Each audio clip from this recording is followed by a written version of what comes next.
Os irmãos sentadinho mesmo, abra somente a sua Bíblia. Quem trouxe Bíblia? Em Salmo 37, é uma palavra que eu prego sempre que eu tenho a oportunidade de pregar, e eu estou sempre pregando. Cadê a sua Bíblia, Raíssa? Esqueceu, é? Oh, meu Deus do céu. Glória a Deus. Louvado seja Deus. Salmo 137. Glórias a Deus. Todos encontraram? Salmo 137. Podemos ler? Quem encontrou, diga amém. Quem não encontrou, diga aleluia. Então vamos esperar o aleluia dizer amém. Já achou? Diz assim: junto aos rios de Babilônia nos assentamos chorando, lembrando de Sião, e nos salgueiros que no meio dela penduramos as nossas harpas. Portanto, aqueles que nos levaram cativo nos pediam uma canção, e os que nos destruíram, que nos alegrássemos, dizendo: cantai, cantai-nos um cântico de Sião. Mas como entoaremos um cântico de Sião, do Senhor em terras estranhas? Glórias a Deus. Louvado seja o nome do Senhor. Essa palavra aqui é uma palavra até que muitos, têm pregado, o Salmo 137, e nós sabemos que o Salmo, a maioria dos salmos, eles foram escritos por Davi e Salomão, no ano 1000 antes de Cristo. E esses cânticos, eles eram entoados em situações adversas, Esses cantos, eles eram feitos, escritos em situações adversas. E nós vemos vários cânticos em salmos. Moisés tem o Salmo 90, a maioria dos salmos é escrito também por Davi e alguns outros cantores da época, que compunham os salmos.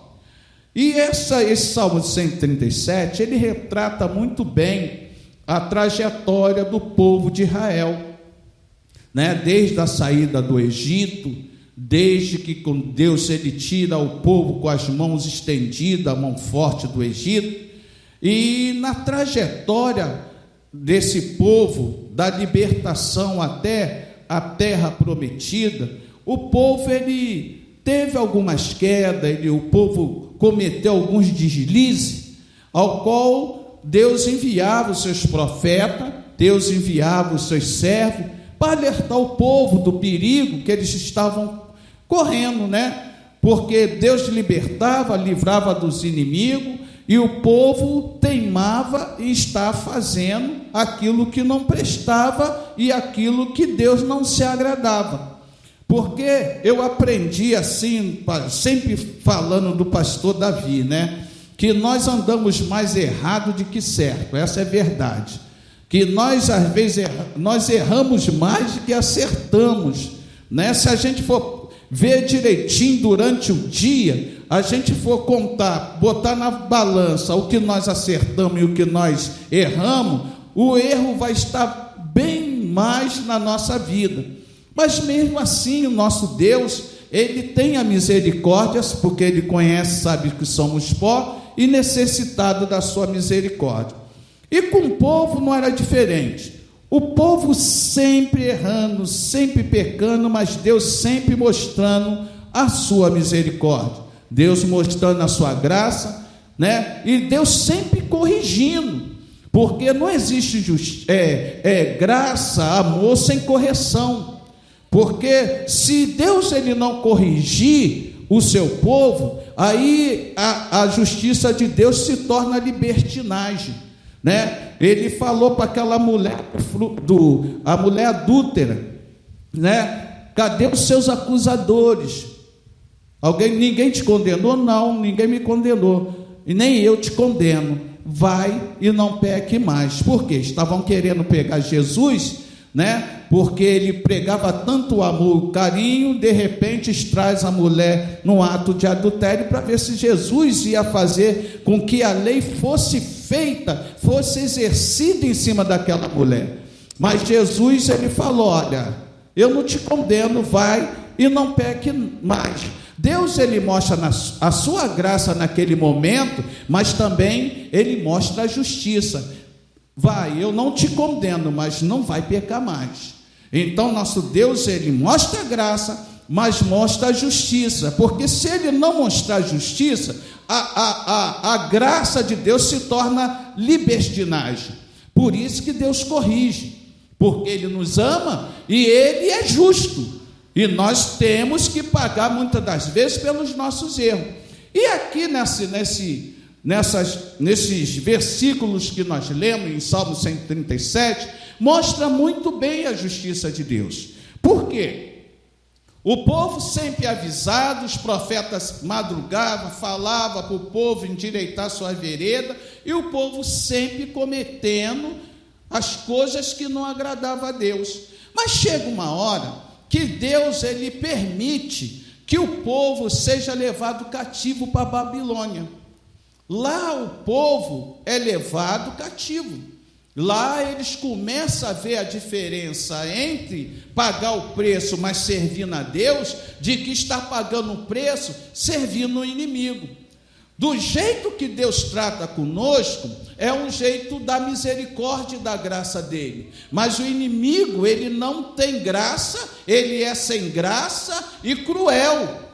Ele, qualquer coisa e qualquer brecha que a gente dá, ele entra, faz arruaça, e o intuito dele é sempre acabar com a nossa vida. Mas o nosso Deus não, ele quando nos deixa e nos permite entrar numa situação, é sempre para uma forma de nos corrigir e de nos fazer ver que a presença dele é a melhor coisa. Que a presença dos nossos inimigos, aonde ele não tem graça e nem tem misericórdia, é bem pior. Então Deus, ele deixa o povo ir para a Babilônia, vai ser cativo lá. Como o povo é cativo em Babilônia, está na mão do rei Nabucodonosor, sendo castigado, a primeira coisa que os inimigos, ele chega para o povo de Israel, e o povo começa a sentir saudade. No versículo 1 fala assim: junto aos rios de Babilônia, sentamos e choramos e lembramos de Sião. Olha como é maravilhoso estar na presença de Deus. Muitas das vezes nós temos uma oportunidade como essa de estar na presença de Deus, mas nós escolhemos muitas das vezes de estar em outro lugar. Está em lugar que não vai edificar, lugar que não vai trazer nenhum proveito para a nossa vida, mas muitos escolhem estar lá. Mas quando a coisa aperta, o calo começa a apertar, né? O calo começa a doer, aí o povo no instante se chega a Deus, fala: meu Deus, como era bom estar naquele culto, como era bom estar buscando a face do Senhor, como era bom estar subindo o monte, descendo o monte, estar nas orações, na segunda-feira, na terça, na quinta-feira, como era bom estar na presença do Senhor. A presença do Senhor, como foi cantada, é aquilo que nós mais queremos. Como se afastamos dessa presença e nós começamos a ver que a presença de Deus é o suficiente para nós, que é a presença de Deus que faz a diferença na vida do crente. O crente começa a ficar oprimido, começa a pensar: meu Deus, eu não tenho mais força de ir àquele culto, mas Deus tem uma resposta para você nessa noite. Deus, ele vai mudar esse cativeiro.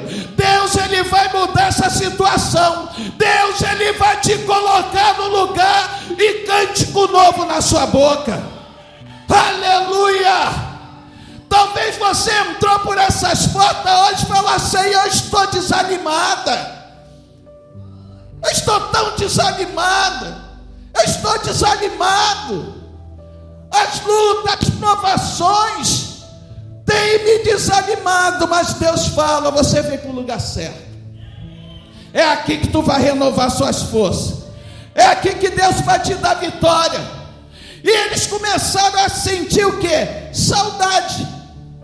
Saudade daquilo que eles poderiam fazer livremente. Era tocar suas harpas, era glorificar o nome do Senhor. Eles tinham a oportunidade, mas não queriam. Mas aí Deus falou: olha, por amor a ti, eu vou deixar o meu povo ir cativo lá para a Babilônia.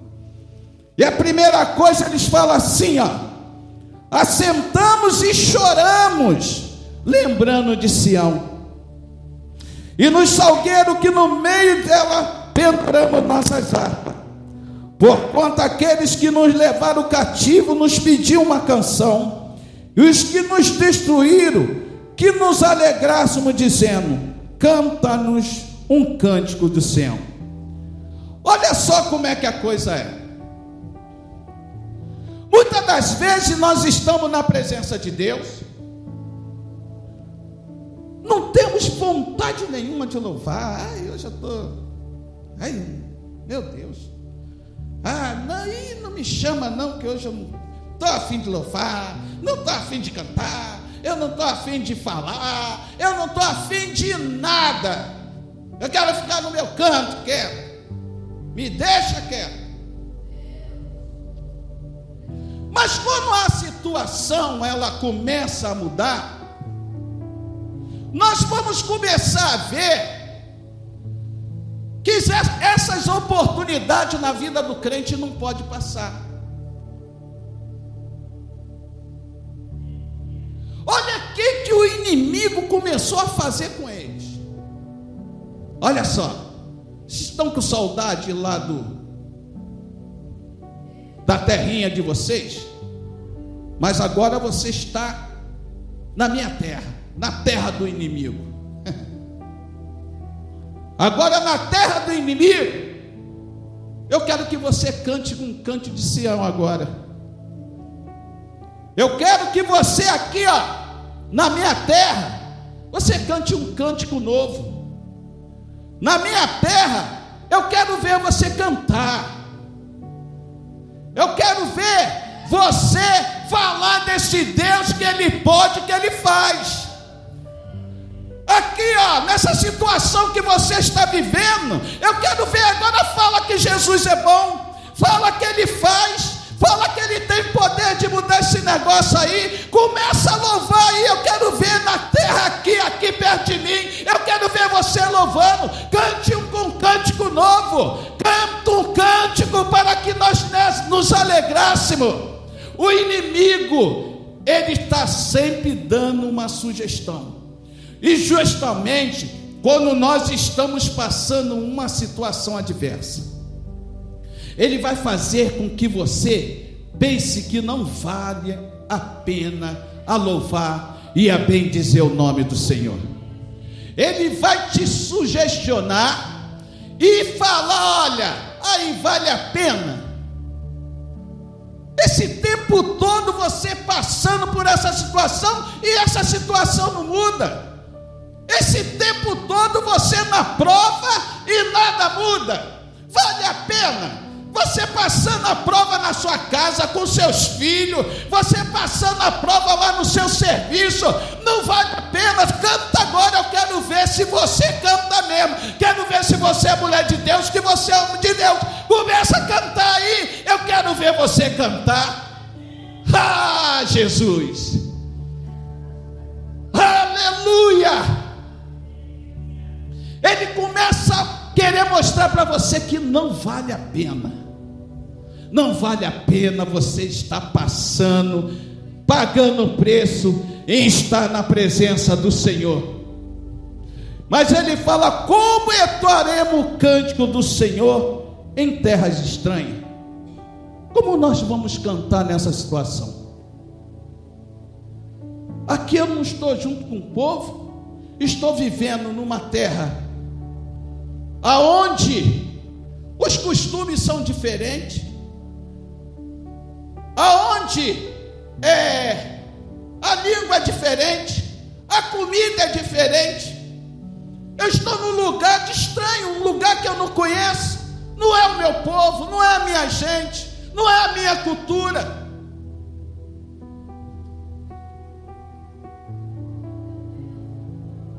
E começa a perceber que a presença de Deus, aonde nós estamos na casa do Senhor, é o melhor lugar para estar.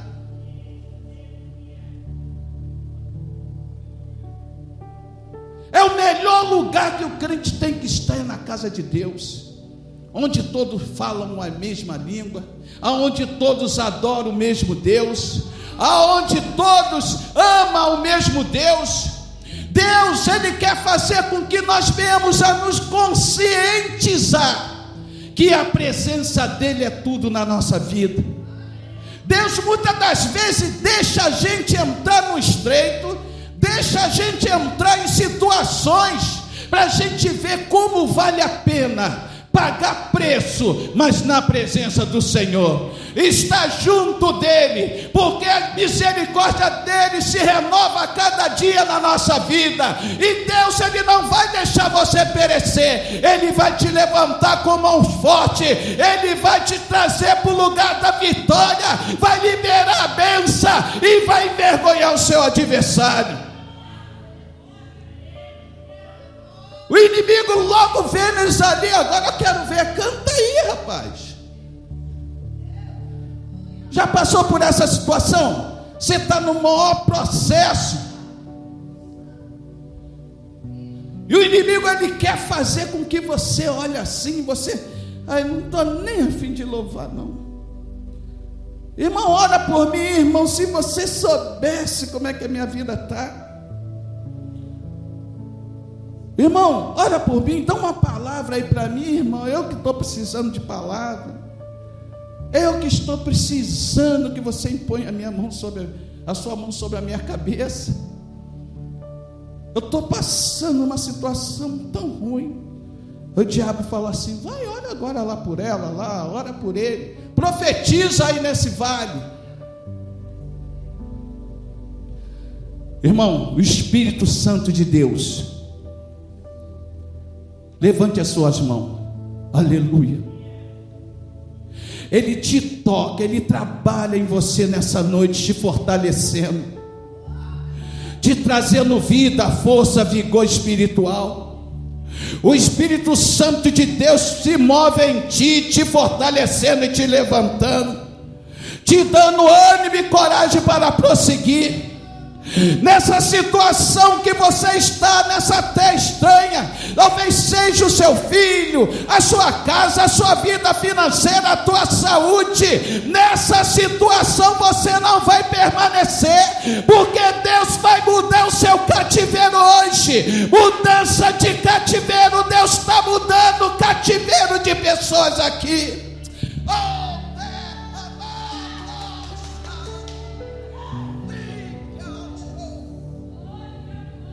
Deus está mudando o cativeiro. Ai, que Deus maravilhoso! Deus está mudando o cativeiro nessa noite. Aleluia! Oh Jesus! Muitas das vezes nós não vemos, irmão, mas sempre tem um zombando da sua situação. Aleluia.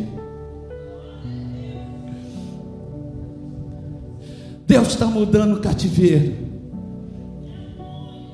Aleluia. Salmo 126, 6. Quando o Senhor trouxe dos cativeiros que voltaram de Sião, estávamos como que sonho. Olha Deus trazendo o povo lá da terra estranha. Salmo 137, eles entram no estreito, na terra dos outros, mas quando eles reconhecem o poderio de Deus, a necessidade de estar junto de Deus, Deus eles traz, ele aqui, Salmo 126, quando o Senhor trouxe do cativeiro os que voltaram de Sião, estávamos como os que sonham, então nossa boca se encheu de riso, e a nossa língua de cântico. Então dizia entre as nações: grandes coisas fez o Senhor por nós. Deus tira do cativeiro. E a bênção é tão grande, é tão maravilhosa, que muitas das vezes a gente nem acredita que Deus, Ele está fazendo na nossa vida. Nós ficamos assim, não acreditando que aquilo ali que está acontecendo é Deus dando vitória para a gente. Às vezes está aí tantos anos esperando, já está sem esperança, falando: isso não vai acontecer mais, eu não vou sair dessa situação. Mas Deus está falando para você nessa noite: vai sair sim, e a bênção que eu tenho guardado para ti, você vai ficar alegre, e aqueles que estão ao redor vão ver que Deus, Ele age na sua vida. Levanta a sua mão e dá glórias ao Senhor, porque Ele vai mudar o seu cativeiro. Aleluia! Recebe de Deus, oh Santo, aleluia! Essa situação vai mudar, esse cativeiro vai mudar. Deus está trabalhando, e quando você vê, fala: meu Deus, isso é meu mesmo. É tanto tempo esperando, irmão. Quando a bênção chega, a gente fica como aqueles que sonham. Fala: Jesus, isso não é meu não. E a coisa acontece rápida, assim, você nem sente. As coisas de milagre de Deus acontecem, tu nem sabe como aconteceu, mas aconteceu. E a gente fica igual aqueles que sonham, ficam olhando assim: meu Deus, o que é isso? Deus mudando a situação, é Deus tirando do lugar da humilhação e trazendo para o lugar da exaltação, tirando da humilhação do inimigo na terra estranha que você estava, e Deus fala: agora o meu povo entendeu que é bem melhor estar na minha presença, é estar vivendo uma vida comigo. Então estava como os que sonham, e a nossa boca encheu de riso. Então disse assim, grandes coisas fez o Senhor por nós, e estamos alegres, fazendo regressar outra vez dos cativeiros, Senhor, como os correntes do sul. Deus traz o povo, Deus traz o povo, disciplina o povo, mas nunca vai acabar com o seu povo, porque Ele ama. Então, se você está passando por uma situação difícil, é Deus disciplinando, é Deus mostrando a justiça dEle, é Deus nos capacitando, que quando nós chegarmos aonde Deus quer, essa situação muda. E Deus muda seu cativeiro hoje, Deus muda essa situação hoje. Deus, Ele transforma essa situação. Você vai rir, vai se alegrar. Deus, Ele vai mudar essa situação. Mesmo que você fale assim: mas eu ainda não vi nada. Espera um pouquinho de tempo, que Deus, Ele vai cumprir com a sua promessa na nossa vida. E eu agradeço essa rica oportunidade, em nome de Jesus. Aplauda Jesus. Glórias a Deus.